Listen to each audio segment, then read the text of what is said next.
Hi guys, hope you're doing good. I'm back with another video, and today's video is for the CA final students. Yes, I've had enough number of requests asking me to break down the vast advanced auditing and professional ethics syllabus so that life can be easy for you while doing that subject.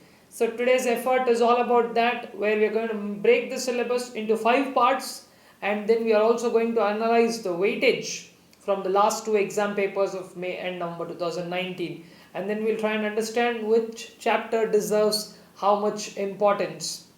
So let's get started.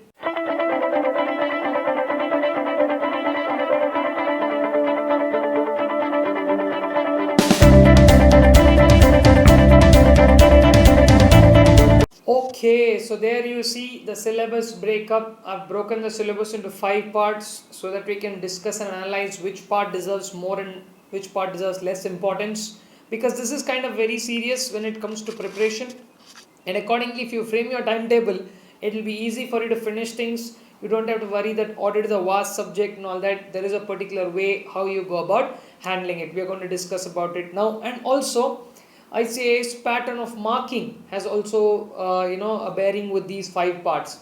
Then we will also analyze the weightage from the last 2 attempts. So first let's try and understand what the syllabus has to be broken down into. You can see there 5 parts. First and second part you're much familiar with because you've also seen them in your CA Inter or IPCC, about company audit and all the standards, planning, risk assessment, internal control. You have done this. But what's more important at this level is not just knowing what the concept is, its application. Now if you really ask me who told me this, Institute itself has told. I will show you what exactly that is.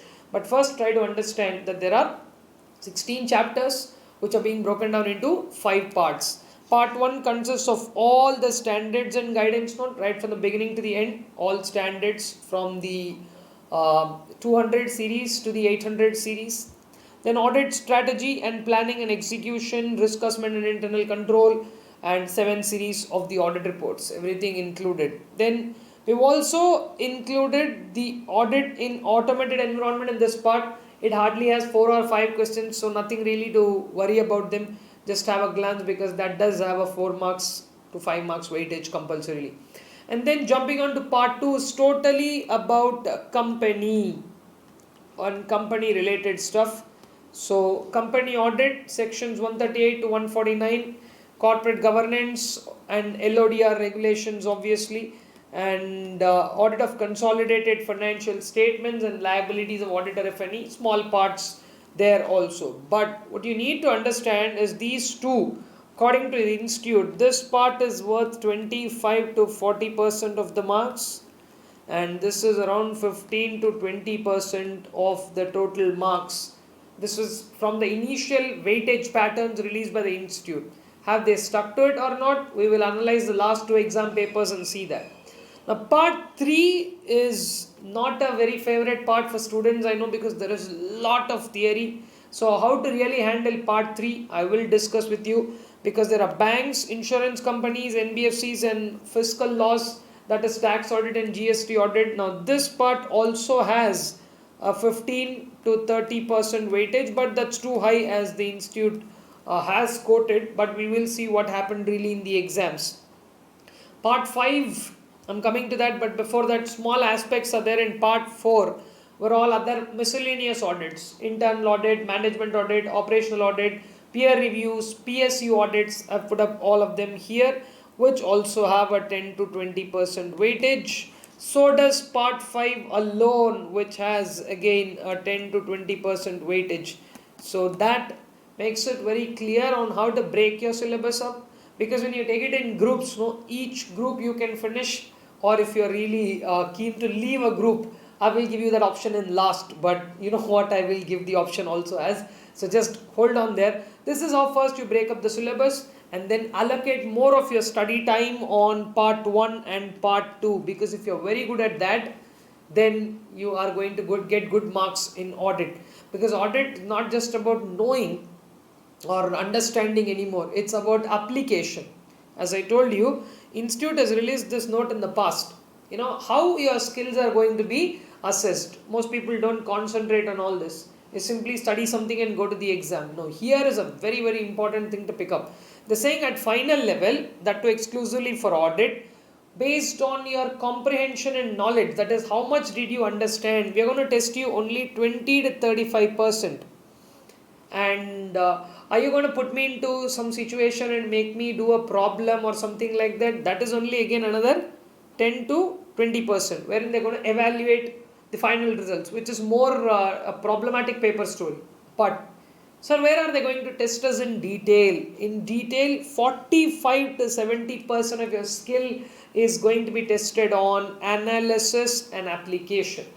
How well do you know a standard? Do you know a standard number? Do you know what its content is? They're not going to really be bothered about that alone. What they're going to seriously be bothered about is, if a situation is given to you, will you be able to analyze what the standard told, and will you be able to apply that particular standard, section from Companies Act, so many regulations. So from all the standards and the sections and regulations, whatever you're seeing, what is more important for this part of 45 to 70% that you see is only one thing: how well are you going to apply? So don't panic, don't buy hard stuff, and don't waste your time behind running through so much of content in theoretical sense and then trying really hard to buy hard. That don't do that, because see, what they're going to try and ask you is how you're going to apply. So understand conceptually everything well, because your conceptual understanding plays a key role in you explaining that. So please focus on the content of the standard or section, understand it properly, and then try to answer questions. Okay, now let's get to the main part. So you know what to do, and I'll also give you an order going back here. First, I want to do part 1, because no doubt that's going to be a little time consuming, and also it will get you fall in the groove of audit. It will get you in the mood of studying audit, because right, we are starting from very basic standard number 200 and then slowly building up things. So part 1 is essentially where you start off, because that's what sets the tone and climate for audit. Then definitely you have to do part 2, because that's very interesting, intriguing. It will get you into work, and it will make you start thinking, okay, if this section is applied like this, then what? If my relatives are holding shares, then what? Or if consolidation happens, then what? If the auditor doesn't do something, does something. So everything in that direction. Once you're through with part 1 and part 2, I want you to straight away jump to part 5, because that's a very, very scoring part. You have a 14 marks weightage of that somewhere definitely there in the paper. I'm going to show you that, and consistently that's been asked for 16 marks in the past before MCQs. Now after MCQs, definitely 14 marks are there, plus maybe there can also be some MCQs coming from which schedule, which part, those questions. So be very, very thorough with professional ethics. So what is the order? Once again, I'm mentioning the order here. You go by part 1 first, then followed up by part 2, then do part 5. Now then after this, I suggest you to go by part 4, because there are small topics which will not take much time, and also you will be able to cover more topics in less time. I'm not a great fan of leaving things and going to the exam, but if you really prefer to leave something or take a risk, rather I should put it in that terms, is part 3, where from the last 2 attempts, the overall weightage of that was around 6 to 10 marks. It is the range. Okay, 2 4 marks questions have been asked. We are going to analyze that and see. So how much time are you going to spend? How much time are you having? Because you do have FR, SFM and law, and if you're writing both groups, you do have even more pressure. So try and come to this part towards the end, because there is a lot of theory in that, plus there is very little to apply. Practical application of that is very less. It's more like read and do stuff. So I'm not saying leave them, but you can take a wise call. I know you're capable of doing that, because once again, I just want you to remind, 45 to 70% is totally in analysis and application. Then look at this analysis here completely. A chapter wise analysis of the last 2 attempts. That's post the introduction of MCQs. Now MCQs is a boon, guys, in CA final. Okay, because most people, despite qualifying CA inter, still they have issues with writing. And most people who went to articleship, they think that they are auditors. I'm not saying you're not, but the problem is when it comes to application, people explain that poorly. Not that they do things poorly, they explain it poorly. Maybe you know the entire content in your head, but when it comes to explaining an examiner, that's when a lot of people are finding a challenge. I'm not asking you which attempt are you writing, because I don't really go by what your past records are. But if those were your mistakes in the past, please do rectify that. And now this is just again a guide, guys. This range, don't stick to this and say only these parts are important. Maybe in the next attempt where you see blanks now, a question can pop up from that. So don't just blindly leave them. This is an analysis, so let's stick to that. But analysis speaks a lot. If you see the last two attempts, you can see this chunk of the first part, why I have asked you to be thorough with standards. And of course the other basic areas there, you can see there is a consistent 5 marks and 4 marks which have been one question each in both the attempts from audit and computerized environment. Now most people don't study that, and if they want to leave it, it's up to them. They're losing 4 marks there. But I have seen in these two attempts something that is very commonly happening is questions from bank, insurance or NBFC, they have all been in one question. So if you really have to take the advantage of choice, see, look here, they said 88, right? This is, you got to write 70 marks and 114 marks is a choice. Plus this attempt had an internal choice of 4 marks. Okay, internal choice. So that actually doesn't count to be extra 4 marks, it's an internal choice. But still, we are going by weightage. But here you had only 84, that is 70 what you have to write, and one extra question of 14 marks. And luckily, bank, insurance were all in one question. So those of them who took a little leverage and risk on part 3, they could completely leave that bid and choice. And rest of it, see, even if you leave beyond choice, even if you're leaving still 4 marks to 8 marks, that's, you are able to write only to 92, 96 marks properly, because you've already written 30 marks MCQs confidently, and you should aim for the best possible marks there. Then I think, things have become way more easier, guys. Earlier, CA final, when it comes to audit, you may be the best of the rankers also used to score in 40s and 50s. We have seen that. So because it's your skill totally in writing.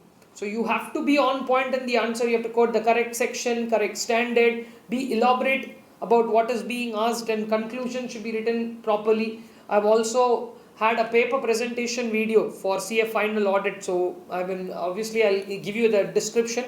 The link is available, so you can go and watch that also. Those of you who have not watched, try and understand how to write answers in the exam. I've explained that in very detail there. So again, my focus is on these 25 to 45 marks from these first lot, and all these are things that you studied in inter. But now you also need one step above where you need practical application. So focus on this part of all the standards. 3 or 4 questions are definitely coming from standards. So that's your first coverage, and then of course one question from each of these chapters. And audit reports, not to forget, every attempt a definite question from there on how will you report on something or the other. Then as I told you, company audit and corporate governance, in the last 2 attempts they didn't really touch consolidated financial statement liabilities. They can always come back, but 15 to 20 marks weightage. Be very thorough with company audits, sections 139 to 148, plus schedule 3, the presentation and understanding. Now many of the faculty who are teaching final might not have discussed schedule 3 in detail with you, because it anyway gets covered in FR. So use that knowledge and go for it. Just try and understand. One question in question paper is always there which is pertaining to schedule 3 about about financial statement presentation or application of accounting standard. Anything can come, and how presentation aspects of financial statement take place. So definitely one question from schedule 3 is a high possibility, so don't miss that part. And of course Caro 2016 is applicable for the November attempt. If anybody is watching this further to that, then Caro 2020 will be applicable only from later. So for November 2020, Caro 2016 is only applicable. Okay. Then corporate governance is a straight chapter. What you're supposed to do, LODR regulations, both the attempt question has come from that. So you can focus on reading all the guidelines down there. And then As I told you, my favorite part is this, because you have 14 solid marks there. So cover this, this and this part thoroughly. Wherein if you see, you put all your efforts here, there is only one question that came from, once I think it came from forensic audit, and one more time it came from investigation. So this entire lot, the maximum weightage together, maybe 1 or 2 questions, so 5 to 10 marks, not more than that. So is the case with this chunk. Okay, one question maybe from bank and insurance, this attempt had both, and this one question from fiscal laws, maybe tax audit, how will you present it in 3CD, or what is that in a GST audit, maybe that, and then here one question. So this portion of 6 to 12 marks and this 5 to 10 marks, this totally depends on how comfortable are you with your timings. So towards the end you can focus on all that, but if you want a clear-cut strategy to get good marks in the exam and capitalize on the MCQ part, these 3 are something that you're not supposed to forget. Okay, so make your own plans. This is just a guide, like I said. So use this, and of course, if this video was helpful to you in understanding how to break the syllabus into various parts and where to start off, and also have given you an understanding of the marks, so make use of it. And if it was really helpful, do share it with your friends as well, and stay tuned, because there is a lot more coming up from this channel. I'll see you in my next video. I'm signing off for now. Bye.